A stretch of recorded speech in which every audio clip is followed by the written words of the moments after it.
Hi, my name is Ben Ruttenberg, and today we're going to walk through a couple stress tests. If you are looking to buy a home, what should I be thinking about? How do I know if my home is too expensive? How do I know if I'm going to be house poor?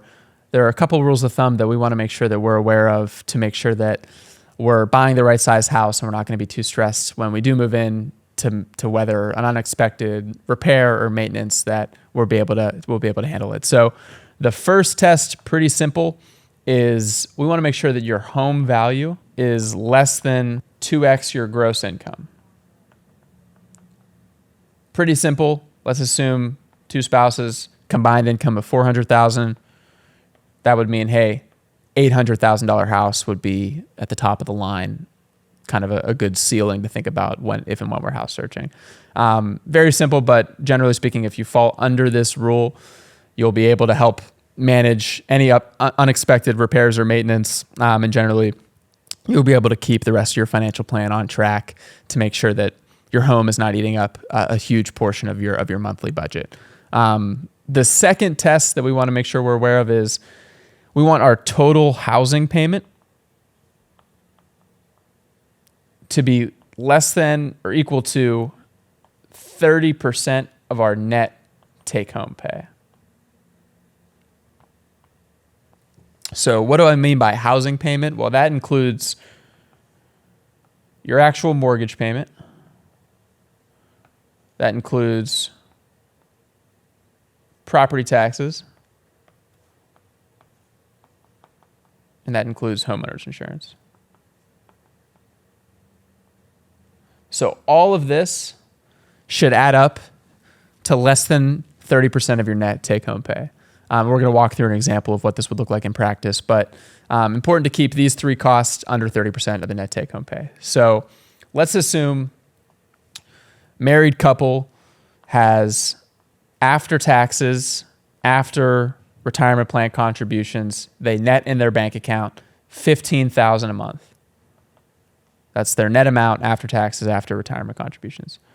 So when thinking about a housing payment, 30% of this would be $4,500. So we're thinking about how big of a house should we have? What house should we be looking at? Well, we want to make sure our housing payment is less than or equal to $4,500 a month.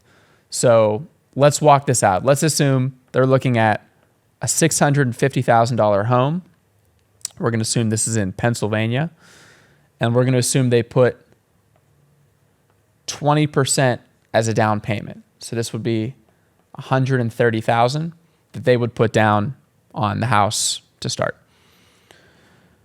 This would equate to, again, we're going to assume 30-year mortgage, current rates about 7.5% for their interest rate. So they're looking at a $650,000 house. They've put 20% down, 30-year mortgage, 7.5% rate. Their actual loan payment will be about $3,600 a month. And then their taxes and insurance, again, this can depend on where you're living. That's going to dictate how expensive your property taxes are. But for this example, we're going to assume this is $867 a month, which would put your total housing payment right about at $4,500 a month. So if we were sitting down, I would say to this couple, again, that's making $15,000 a month net, hey, a good rule of thumb for thinking about a house would be, $650,000. That would put your monthly housing payment at about $4,500 a month, which is right around 30% of your net take-home pay. So again, this is going to depend on family size, what your actual financial plan looks like, what your goals are. This could adjust a little bit, but in terms of a general rule of thumb, I would say a $650,000 house for this couple would be right in line with that 30% net take-home test. So if you have any questions about the house that you're in, or if you're looking about buying a house, feel free to reach out to a financial advisor that's happy to walk you through this decision